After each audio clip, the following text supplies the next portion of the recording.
Untuk membahas dinamika pasca putusan MK mengenai Undang-Undang Pilkada, kita akan membahasnya bersama pakar hukum tata negara Atang Irawan. Selamat sore, Pak Atang. Selamat sore, Mbak Gema, Mbak Naila, sehat selalu. Sehat selalu. Nah, Pak Atang, ini kan MK sudah memutuskan ya untuk aturan ambang batas baik untuk threshold dan juga usia begitu ya. Nah, nantinya ini sedangkan hari ini kan DPR sedang lagi rapat. Bagaimana kira-kira nasib dari putusan MK yang kemarin kalau DPR nantinya memutuskan untuk mengikuti dari MA? Ya, kan sebetulnya begini. Yang pertama, putusan MK ini kan bersifat erga omnes. Dia harus langsung dijalankan dan mengikat secara hukum kan gitu. Sehingga ini MK tidak memberikan pengecualian dalam putusan. Kalau misalnya putusan itu berlaku ke depan, biasanya MK membuat pengecualian dalam putusannya. Misalnya berlakunya nanti 2029 gitu ya, atau berapa tahun kemudian. Maka memang putusan MK ini harus diakselerasi. Nah, dalam proses pembahasan RUU ini, maka dua materi yang tadi terkait dengan batas usia dan syarat mencalonkan kepala daerah mestinya diakselerasi ya dalam putusan 70 dan 60 itu di dalam pembahasan RUU ini. Karena kalau tidak ini akan menjadi presiden yang kurang bagus lah dalam konteks politik legislasi di Republik ini. Apalagi kalau kita membaca pasal putusan MK 70 kan di dalam amar putusannya mewarning sebetulnya yang terkait dengan batas usia ya. Dan MK mengatakan ya harus dibaca dan harus dipahami bahwa batas syarat itu harus pada saat penetapan paslon. Dan kemudian juga MK memberikan garis tebal tuh warningnya. Kalau misalnya KPU tidak melaksanakan sesuai dengan putusan MK, maka MK dapat mengatakan pilkadanya tidak sah, sehingga berpotensi akan dibatalkan oleh MK. Dan ini terjadi saya kira pada saat kontestasi legislatif kemarin, misalnya terkait dengan affirmative action, keterwakilan perempuan yang 30%, maka ada dapil yang tidak memenuhi 30% dibatalkan oleh MK dan kemudian dilakukan pemilihan ulang. Sehingga ini yang akan banyak menguras energi baik bagi rakyat dalam rangka menyalurkan aspirasinya dalam pencoblosan maupun juga bagi partai politik saya kira sebagai peserta dalam kontestasi politik. Ya termasuk juga dalam pilkada. Baik. Meskipun misalnya putusan MK ini selalu ditafsirkan ini negative legislation misalnya.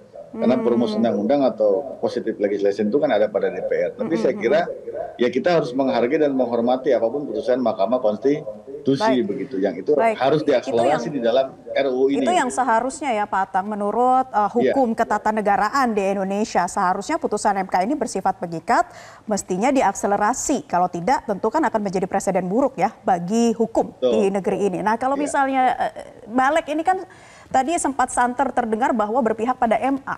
Kemudian akan seperti apa ini nantinya? Ya, maka porsinya kan harus dilihat. Kalau MA itu kan dalam kapasitas menguji peraturan perundang-undangan di bawah undang-undang. Sementara kan MK menguji undang-undang terhadap undang-undang dasar. Maka derajatnya yang lebih tinggi mestinya putusan Mahkamah Konstitusi. Karena berbeda kompetensinya ya.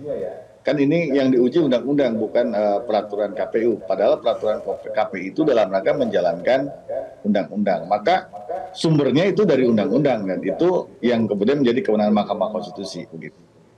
Nah, sehingga dalam RUU ini yang harus diakselerasi adalah putusan Mahkamah Konstitusi seharusnya. Oke Pak Atang, kalau dari balik tadi kan juga sempat dikatakan bahwa pilihan DPR memilih MK dan MA ini kan merupakan keputusan dari politik ya, arah dari politik. Nah, kalau dari Pak Atang sendiri bagaimana melihat adanya dinamika ini?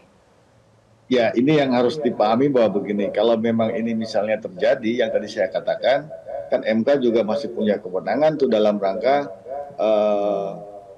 sengketa perolehan suara ya.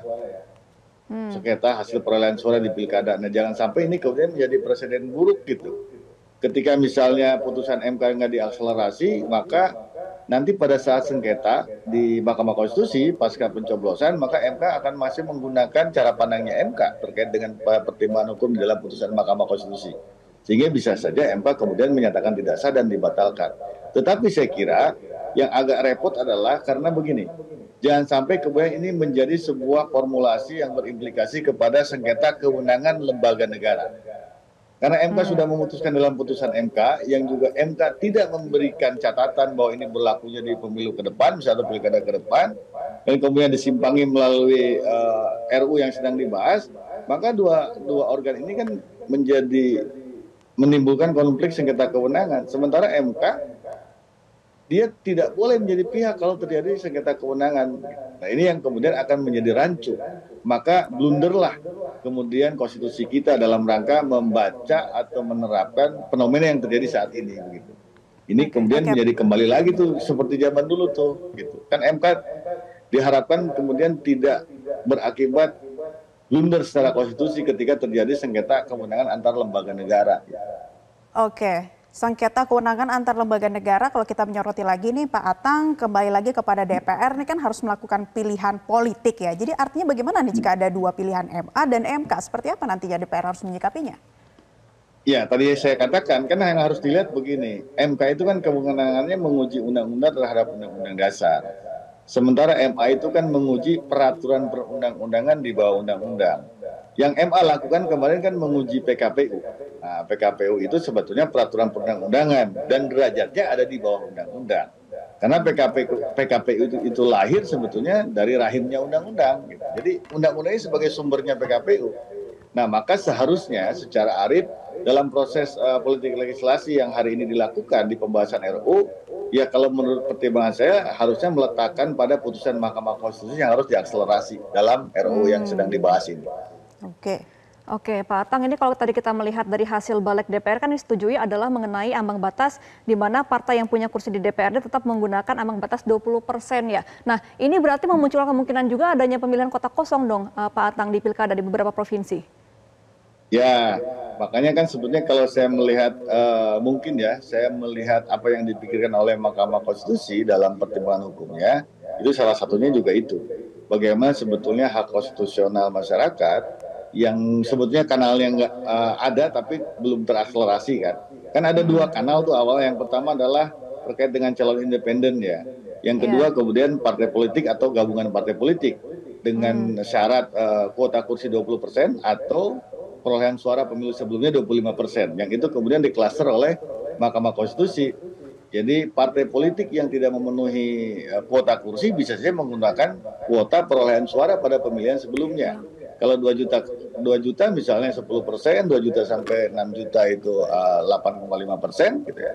6 sampai 12 juta itu 7,5% dan 12 juta ke atas 6,5%. Nah sebetulnya ini membuka ruang bagi partai-partai yang tidak memiliki kursi, maka hak konstitusionalnya terkait dengan perolehan suara itu dapat dipergunakan, tidak hilang. Dan ini sebetulnya sesuai dengan sistem proporsional. Pilihan-pilihan sistem pemilu proporsional itu kan tidak menghilangkan potensi suara yang didapatkan oleh para peserta dalam konsultasi politik. Oke, jadi sekali lagi Pak Atang, bisa berkoalisi nggak sih partai yang punya kursi dengan partai yang nggak punya kursi? Kalau berdasarkan putusan Mahkamah Konstitusi bisa, bahwa partai bisa memilih apakah dia akan mendaftar dengan syarat kuota perolehan kursi yang 20%, gitu ya, atau menggunakan perolehan suara. Kalau perolehan suara kan tergantung dengan jumlah penduduk tadi ya. Ada yang 2 juta misalnya ya berarti 10% perolehan. Kalau kayak DKI misalnya dicontohkan misalnya ya karena lebih dari 2 juta misalnya 6 sampai 12 maka ya 7,5%. Tinggal kita melihat konfigurasi perolehan suara di DKI misalnya. Kalau misalnya PKS dengan menggunakan kursi kan nggak bisa nyalon sendiri karena 18 kursi kan. Kalau 20% dari DKI kan mestinya PKS 22 kursi baru bisa mencalonkan. Tapi kalau dengan jumlah perolehan suara dia bisa mencalonkan, atau PDI lah ya. PDI misalkan dengan 14% perolehan suara dia bisa mencalonkan karena DKI syaratnya adalah 7,5% perolehan suara bisa mencalonkan diri sebagai calon gubernur dan calon wakil gubernur. Dan skema ini juga termasuk ke dalam kontestasi pilkada di kabupaten kota begitu yang mensyaratkan tentang perolehan suara pemilihan sebelumnya grade-nya dikurangi lah gitu. Kalau 20 dulu semua digebuk rata 25%, sekarang MK mengklasifikasikan berdasarkan jumlah penduduk berdasarkan jumlah penduduk kemudian syaratnya perolehan suara. Iya, Pak Atang, sebenarnya kan memang putusan MK ini untuk memberi kesempatan kepada partai-partai yang kecil suaranya untuk memberikan nama-nama calon di pilkada nantinya ya Pak Atang. Nah, tapi nanti misalnya memang diadopsi nih aturan dari MK dan banyak nama-nama paslon muncul di pilkada, ini akan lebih optimal nggak untuk demokrasi begitu ya, banyaknya nama-nama calon baru? Ya masyarakat diberikan ruang ya lebih terbuka gitu, dengan banyak calon-calon sehingga masyarakat bisa memilih banyak pilihan, gitu. Banyak pilihan bahwa tidak hanya misalnya beberapa calon saja, kayak sekarang misalkan lihat bahwa banyak daerah yang menggunakan pola bagaimana caranya misalnya calonnya tunggal sehingga lawannya kotak kosong misalnya. Tapi sekarang ada potensi konfigurasi politik itu akan berakibat kepada peta politik pilkada, sehingga mungkin saja banyak calon-calon yang diusulkan oleh partai-partai yang tidak punya kursi tapi koalisi perolehan suaranya masuk misalnya ke klasifikasi sebagaimana dalam putusan Mahkamah Konstitusi, sehingga banyaklah bertebaran calon-calon sehingga rakyat masih bisa banyak pilihan lah ketimbang kotak kosong lah. Baik, jadi bisa memungkinkan lebih banyak pilihan gitu ya Pak Atang. Kita masih akan berbincang bersama dengan Anda, namun sebelumnya kita juga mau lihat nih tanggapan dari para warganet melihat putusan MK dan juga hal-hal yang lagi dibahas di Balik DPR. Kita akan lihat ini dari Facebook pemirsa, dari Dani H XXX, Alhamdulillah MK sudah berbuat yang seadil-adilnya dengan merubah syarat minimal buat partai yang tidak memiliki kursi agar bisa ikut mencalonkan wakilnya. Ya, kemudian dari akun Yaul yang mengatakan 1, MK revisi peraturan, kemudian 2, peraturan diubah lagi di DPR RI melalui Balik, 3, terus peraturan yang baru diubah melalui Balik tersebut diajukan lagi ke MK. Kemudian tahapannya MK merevisi peraturan, muter-muter aja terus. Ini kalau menurut salah satu netizen ya. Oke, dari Virginia, makanya santai-santai aja sama politik, nggak usah dipilih OTW golput. Aduh, jangan sampai golput dong, karena suara Anda sangat menentukan masa depan bangsa ya. Kemudian dari Abdullah Has yang mengatakan ngapain dirubah, harusnya biarin aja. Ini buat refer kemana nih yang diubah? Dari Jamur XXX, negara apapun aturan bisa dirubah. Nah itu dia tadi seputar tanggapan dari para warganet. Kita akan lanjutkan perbincangan bersama dengan pakar hukum tata negara, Pak Atang. Jadi tadi kalau kita lihat Anda menjelaskan kemungkinan masih akan banyak paslon-paslon gitu yang bisa dimunculkan lagi ya namanya dengan aturan seperti ini. Tapi kalau kita lihat lagi, balik lagi ini Pak. Jadi KPU tidak sesuai dengan putusan MK, maka pilkada dinyatakan tidak sah begitu ya? Ya, itu yang terkait dengan syarat usia ya. Kalau kita melihat di dalam putusan Mahkamah Konstitusi nomor 70, di dalam pertimbangan hakimnya kan mengatakan bahwa dalam konteks persyaratan itu harus ditetapkan berdasarkan pada saat penetapan paslon ya, yang 30 tahun itu untuk calon gubernur. Kalau wakil gubernur kan 25 tahun. Nah, di situ disebutkan juga dalam pertimbangan putusan 70 itu yang mengatakan kalau KPU tidak melaksanakan sesuai dengan putusan MK itu, maka pilkada dapat saja dinyatakan tidak sah oleh Mahkamah Konstitusi. Nah, ini yang saya kira menjadi catatan bagi kita semua begitu. Kalau misalnya terjadi perubahan undang-undang kok seolah-olah ini seperti ada sebuah potensi konflik kewenangan di antara lembaga negara. Dan ini sudah terjadi pada saat kemarin kan Pileg Gorontalo itu. Di Gorontalo misalnya karena ada peserta partai politik yang tidak memenuhi affirmative action 30%, kemudian dimohonkan ke MK kemudian menyatakan harus pemungutan suara ulang. Gitu. Nah ini bisa jadi kalau misalnya syarat usia itu kemudian tidak sesuai dengan putusan Mahkamah Konstitusi sejak ditetapkan sebagai paslon, atau yang hasil kemarin putusan Mahkamah Agung itu sejak pelantikan, maka bisa terjadi. Bisa terjadi kemudian MK meminta supaya melakukan pemilihan suara ulang. Oke Pak Atang, kalau melihat jalannya proses balik dari tadi pagi ke siang ini ya, kira-kira nanti pukul 19 nanti DPR akan mengambil putusan MK nggak Pak Atang? Kalau saya sih melihat mestinya DPR mengakselerasi putusan Mahkamah Konstitusi ya. Meskipun catatan saya memang tidak semua putusan Mahkamah Konstitusi diakselerasi. Kan banyak juga undang-undang yang dinyatakan bertentangan dengan Undang-Undang Dasar oleh MK, tapi juga tidak dilaksanakan misalnya. Yang paling bombastis misalnya Undang-Undang Cipta Kerja. Tapi kan ini sebetulnya lebih pada kontestasi politik ini kan sebetulnya auranya lebih aura politis ya. Dan ini melibatkan semua elemen bangsa gitu ya, dan juga terlibat dalam proses kontestasi politik pilkada. Maka mungkin akan berbeda karena pasti banyak elemen-elemen bangsa yang memberikan pandangan dan catatan terhadap putusan Mahkamah Konstitusi. Nah, kekhawatiran saya justru yang tadi saya katakan, kalau ini berbeda, apakah ini tidak akan mengakibatkan terjadinya sengketa kewenangan lembaga negara. Artinya MK, DPR, dan Presiden kan. Karena skema politik legislasi kita kan antara DPR dan Presiden harus disetujui. Bahkan ada DPD ya, kalau terkait dengan daerah termasuk pilkada kan DPD terlibat dalam proses pembahasan.